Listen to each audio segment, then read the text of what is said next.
اس معاملے کے لیے؟ دیکھیں، اگر ایک طرف سے امریکی صدر آ رہا ہے تو دوسری طرف سے ایرانی صدر کو موجود ہونا چاہیے تاکہ ہم پلہ لوگوں کے بیچ میں بات چیت ہو۔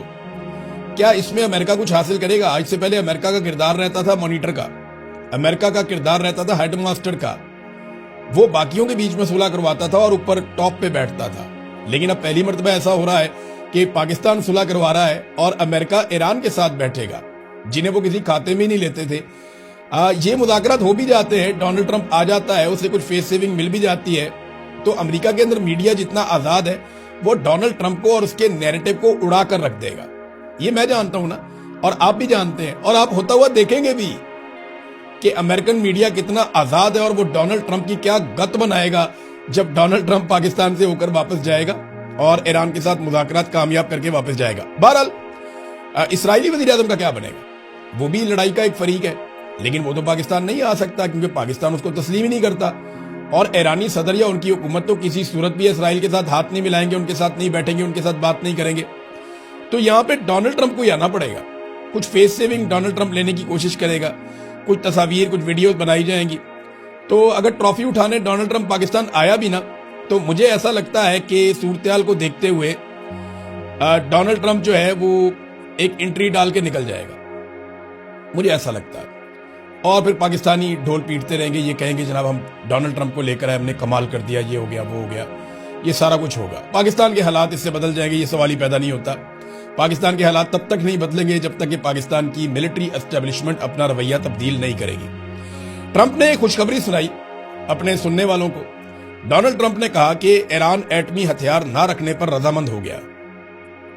بھی یہ تو آیت اللہ علی خامنائی جنہیں شہید کر دیا امریکہ نے اور اسرائیل نے بمباری کر کے، وہ تو اپنی زندگی میں فتویٰ دے چکے تھے کہ ایران کبھی بھی ایٹمی ہتھیار نہیں بنائے گا۔ تو ایران تو پہلے دن سے کہہ رہا ہے کہ وہ ایٹمی ہتھیار نہیں بنائے گا، اور یہ فتویٰ بھی ان کے پاس موجود تھا، اور آیت اللہ علی خامنائی کی زندگی میں تو یہ ہو نہیں سکتا تھا کیونکہ فتویٰ دیا ہوا تھا انہوں نے، اور یہ امریکنز کو شاید آئیڈیا نہیں ہے کہ فتوے کی اہمیت کیا ہے۔ بہرحال انہیں خود ہی شہید کر دیا، اور اب یہ جو ہے وہ ڈرم بیٹنگ کر رہے ہیں کہ جناب ہم نے ایران کو منا لیا، ایران رضامند ہو گیا کہ اب وہ ایٹمی ہتھیار نہیں رکھے گا، حالانکہ اس کے اوپر پہلے سے ان کے پاس ایک فتویٰ موجود تھا۔ تو فیس سیونگ ہے نا، ڈونلڈ ٹرمپ کبھی یہاں سے فیس سیونگ حاصل کرنے کی کوشش کرتے ہیں، کبھی وہاں سے فیس سیونگ حاصل کرنے کی کوشش کرتے ہیں۔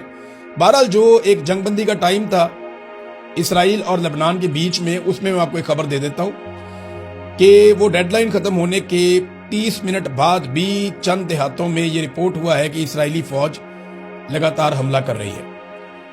لیکن وہ لبنانی حکومت کو بھی کوئی اتنا پرابلم نہیں ہے اگر حزب اللہ کو مارتی ہے اسرائیلی فوج مخصوص ایریاز میں، کیونکہ لبنانی حکومت کی بھی حزب اللہ کے ساتھ مخالفت ہے، کوئی اچھے تعلقات وہاں پہ ان کے ساتھ بھی نہیں ہے۔ ناظرین، امریکی ایوان نمائندگان میں ووٹنگ ہوئی ہے اور حیران کن صورتحال بن گئی، اور یہ بڑی ٹائٹ ووٹنگ ہوئی ہے۔ ڈونلڈ ٹرمپ کے لیے بڑی مشکل پیدا ہو سکتی تھی۔ ووٹنگ اس بات پہ کروائی جا رہی تھی کہ ڈونلڈ ٹرمپ ایران کے خلاف جو جنگ ہے وہ ختم کرے، اس کی یہ قرارداد تھی۔ اس کے اوپر ووٹنگ کروائی جا رہی تھی کہ جو ڈونلڈ ٹرمپ نے وار شروع کر دیا ایران کے خلاف، اس جنگ کو ختم کیا جائے۔ 213 کے مقابلے میں 214 ووٹ ملے ڈونلڈ ٹرمپ کو، یعنی ایک ووٹ کا فرق پڑا ہے، اور ایک ڈیموکریٹک رکن ہے جیرڈ گولڈن، اس نے ڈونلڈ ٹرمپ کے حق میں ووٹ ڈال دیا۔ حالانکہ اس کی پارٹی ڈیموکریٹ ہے، یہ ریپبلکن کا بھی نہیں ہے، اور ڈیموکریٹ ہونے کے باوجود اس نے ڈونلڈ ٹرمپ کے حق میں ووٹ ڈال دیا۔ اب اسے اس وقت امریکہ میں بہت گالیاں پڑ رہی ہیں، پوری کانگریس اور پورا ملک اس کے خلاف ہو گیا کہ یہ اسرائیلی لابی کے زیر اثر آ کر یہ ایران کے خلاف امریکی جنگ کا حصہ بن گیا، اور اس نے ووٹ ڈال دیا اس چیز کے حق میں جس کے خلاف قرارداد پیش کی گئی تھی۔ تو یہی وہ ایک ووٹ ہے جس نے صورتحال کو بدل دیا۔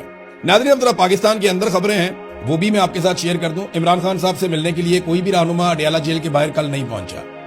کس کس کا نام گیا ہوا تھا؟ ذرا نام آپ کو پہلے پڑھ کے سنا دیتے ہیں کہ وہ لوگ جنہیں نام دیا گیا تھا ان میں انتظار حسین پنجوتھا، ڈاکٹر بابر ایوان، سردار لطیف خان کھوسا، حامد رضا خان ایڈوکیٹ، اور سیکرٹری جنرل سلمان اکرم راجہ اور بیرسٹر گھور۔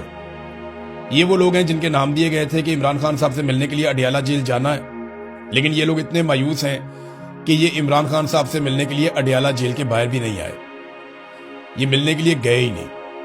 اب انہیں پیغام آ جاتا ہے کہ جانے کا کوئی فائدہ نہیں، آپ کو نہیں ملوائیں گے. فرض کریں یہ نہیں گئے تو اس سے ایک تاثر تو بن گیا کہ بھئی ان کی دلچسپی نہیں ہے. یہ اسٹیبلشمنٹ پہ بھروسہ کرتے ہیں کہ اگر اسٹیبلشمنٹ نے ملوانا ہوگا تو ملوا دے گی، نہیں ملوانا ہوگا تو ہم جانے کی بھی تکلیف نہیں کریں گے.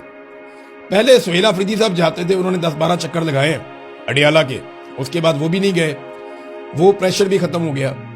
ایسا لگتا ہے پاکستان تحریک انصاف کی لیڈرشپ بہت مایوس ہو گئی، حالات یہاں تک پہنچ گئے. تحریک انصاف مفاہمت کرنا چاہتی ہے، عمران خان صاحب مزاحمت کرنا چاہتے ہیں، اور تحریک انصاف کے لوگوں کی صورتحال دیکھتے ہوئے عمران خان صاحب نے ایک پیغام بھجوایا تھا. شاید آپ لوگ وہ پیغام بھول گئے. عمران خان نے اپنی بہنوں سے کہا تھا کہ میری بہنوں سے کہنا میرے لیے آواز اٹھائیں، کوشش کریں. تو اس کا مطلب کیا ہے؟ وہ کیسے آواز اٹھا سکتی ہیں؟ وہ اڈیالہ کے باہر جا سکتی ہیں، وہ پاکستانیوں کو کہہ سکتی ہیں کھڑے ہو جاؤ ہمارے بھائی کے لیے، اپنے لیڈر کے لیے. وہ بین الاقوامی میڈیا کے اوپر آواز اٹھا سکتی ہیں، وہ پاکستان کے سوشل میڈیا پہ آواز اٹھا سکتی ہیں، وہ لوگوں کو یہ کہہ سکتی ہیں کہ آپ نکلے اور نکل کر احتجاج کریں عمران خان کے حق میں. اس کے علاوہ اور وہ کیا کر سکتی ہیں؟ جب وہ یہ سارا کچھ کرتی ہیں یا مزاحمت کی بات کرتی ہیں تو پاکستان تحریک انصاف ان کے خلاف ہو جاتی ہے. دیکھیں، جب نون لیگ زیر عطاب تھی نا تو نون لیگ نے ایک نعرہ لگایا. نون لیگ نے کہا تھا کہ مزاحمت ہوگی تو مفاہمت ہوگی، اور پھر ہم نے دیکھا کہ انہوں نے مزاحمت کی اور اس کے بعد مفاہمت کی، اور ایسی مفاہمت کی کہ آج جوتے پالش کر کر کے وہ بہترین اقتدار میں آ گئے. لیکن پاکستان تحریک انصاف کی لیڈرشپ جو ہے وہ مزاحمت کے موڈ میں بالکل نہیں ہے. لیڈرشپ یہ دعویٰ کرتی ہے یا یہ گلہ کرتی ہے کہ لوگ نہیں نکلتے. دیکھیں، یہ تو اپنی ناکامی کا اعتراف ہے کہ آپ سے لوگ نہیں نکلتے. یہ ایک مانی ہوئی حقیقت ہے جسے عمران خان کے بدترین مخالفین بھی مانتے ہیں کہ پاکستانیوں کی اکثریت عمران خان کے ساتھ کھڑی ہے. اب جب ایک آدمی اتنا مقبول ہے کہ وہ جیل سے بیٹھ کر 2/3 اکثریت لے گیا، ایک آدمی اتنا مقبول ہے کہ اس کے بدترین مخالفین کہتے ہیں کہ اس کی مقبولیت کا ہم مقابلہ نہیں کر پا رہے، اگر الیکشن ہو گیا تو ہم تباہ ہو جائیں گے. اتنے مقبول آدمی کی پارٹی میں ہوتے ہوئے بھی اگر آپ عوام کو نہیں نکال سکتے تو یہ تو آپ کی بہت بڑی ناکامی ہے. آپ تو اپنی ناکامی کا اعتراف کر رہے ہیں. دیکھیں، لوگوں کو نکالنے کے لیے سب سے پہلے آپ کو خود نکلنا پڑتا ہے. یہ بات پاکستان تحریک انصاف کو سمجھنی پڑے گی. انہیں لگتا ہے کہ وہ گھر سے نکلیں گے اور لوگ باہر بیٹھے ہوں گے سڑکوں پہ اور ہم جا کے ان کو جوائن کر لیں گے، تو ایسے نہیں ہوتا.